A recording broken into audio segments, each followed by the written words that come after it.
Allergies occur when your immune system reacts to a foreign substance such as pollen, bee, venom, or pet dander, a food that doesn't cause a reaction in most people. So, your immune system produces a substance known as antibodies. So, sinasabi dito na ang allergy ay nangyayari kapag ang immune system ng katawan mo ay nagre-react sa isang bagay na kadalasang hindi nakakasama sa iba.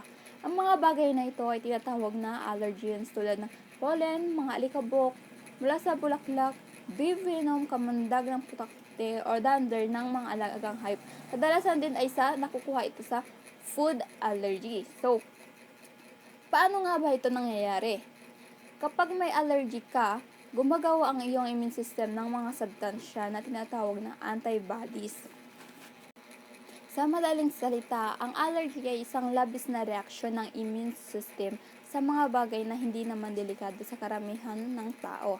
Ang mga sintomas na ito ay nagmumula sa labis na reaksyon ng katawan sa mga allergens na nagiging sanhi ng discomfort o sakit. The severity of allergies varies from person to person and can range from minor irritation to anaphylaxis, a potentially life-threatening emergency. While most allergies can be cured, treatments can help relieve your allergy symptoms.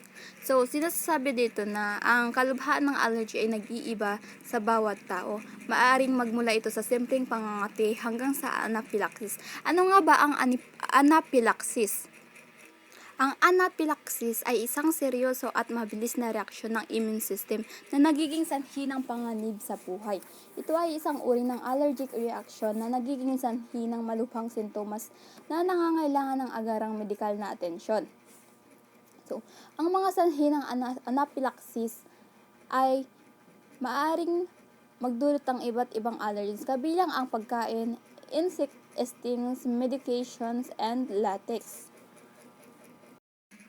The symptoms or allergy symptoms, which depend on the substance involved, can affect your airways, sinus, and nasal passages, skin, and digestive system. Allergic reaction can range from mild to severe. So, sinasabi dito na ang mga sintomas ng allergy ay nag-iiba. Depende sa uri ng allergen, maaring maka-apekto sa iba't ibang bahagi ng katawan tulad ng daan sa hangin, sinuses, or skin at sa digestive system. Ang mga reaksyong ito ay maaaring magmula sa mild hanggang sa severe reaction. Sa ilang malubhang kaso, ang allergy is maaaring magdulot ng anaphylaxis o ang sinasabi ng mapanganib sa buhay. Halimbawa naman ng sintomas ng high fever or allergic rhinitis. Ang high fever o allergic rhinitis ay isang uri ng allergy na kadalasang dulot ng pollen. Narito ang sintomas nito: pagbahing, pangangati, o tumutulong sipon, namumula o namamagang mata. Ang next naman is ang food allergy. Ang food allergy is isang uri ng allergy na nagiging sanhi ng masamang reaksyon ng katawan kapag kumakain ng mga particular na pagkain, tulad na lamang ng mani, ng mga seafoods or other foods. Ang food allergy is nakakapag-cause ng tingiling sa bibig or pangangati o pamamanhid at pamamaga ng labi, dila o mukha o lalamunan. And ang urticaria or sinasabing hives, pulang paltos o rash or pamumula sa katawan or pagkakaroon ng yung pula-pula sa katawan, mga ganun. Tapos ang anaphylaxis na hirap sa paghinga o pagbaba ng presyon ng dugo at pagkahilo. And next naman is ang insect sting allergy. Ang insect sting allergy is isa itong reaksyon ng immune system na sa kagat ng insekto tulad na lamang ng putakti o mga bee. Ang insect sting allergy is maaring mag-cause ng malaking pamamaga sa lugar ng nakagatan, pangangati o hives at hirap sa paghinga, or cold, chest tightness, and wheezing, at ang anaphylaxis. And next naman is ang drug allergy. So, ang drug allergy ay isang reaksyon ng immune system sa mga gamot. Halimbawa na lamang pagkatapos uminom ng isang antibiotic or maaring mag-umpisa ang mga paltos sa iyong balat or magkakaroon ka ng urticaria or hives and pangangati ng balat, itchy skin, at ang pagkakaroon ng rashes sa katawan, pamamaga ng mukha, at hirap sa paghinga. Mas lalo na din ang anaphylaxis. Ito naman is yung paghirap sa paghinga pag nakakainom ka ng gamot na hindi gusto ng iyong katawan. And ang anaphylaxis, sabi ko nga kanina, ang anaphylaxis is isa itong seryoso at mabilis na reaksyon ng immune system na nagiging sanhi ng panganib sa buhay. Ito ay maaring mangyari dahil sa ilang uri ng allergy tulad na lamang sa allergy sa pagkain o kagat ng insekto.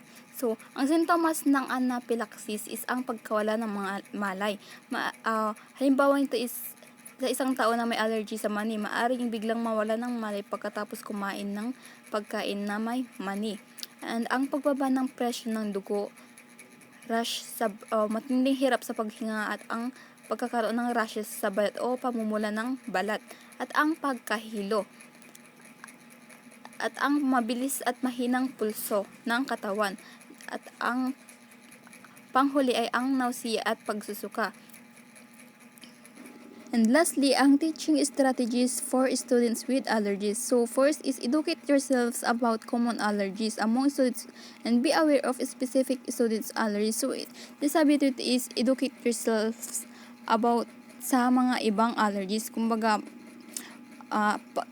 mag-aral tungkol sa mga karaniwang allergies. Alamin ang tungkol sa mga allergies na nararanasan ng mga estudyante at tsaking alam ang particular na allergies ng mga estudyante na nasa klase. At pangalawa is makipag-ugnayan sa mga magulang o tagapag-alaga. Kumuha ng mga detalyadong impormasyon tungkol sa allergies ng mga estudyante. Kung may mga allergies ba sila or wala. At magkaroon na rin ng emergency contact para sa mga magulang. Para sa kanilang kaligtasan. At ang pangatlo is ang pagpapatupad ng patakaran na kaaya-aya para sa allergies. Ito ay yung hindi pag-share ng pagkain, mga routine sa paghuhugas ng kamay at mga gabay sa pamamahala ng allergens. And ang pangapat is pakipagtulungan sa mga nurses sa paaralan or sa tauhan sa klinik upang masiguro ang maayos na koordinasyon sa pamamahala ng allergies. Sa ganitong paraan is makakatulong tayo sa kaligtasan at kaginhawaan ng mga estudyanteng may allergies.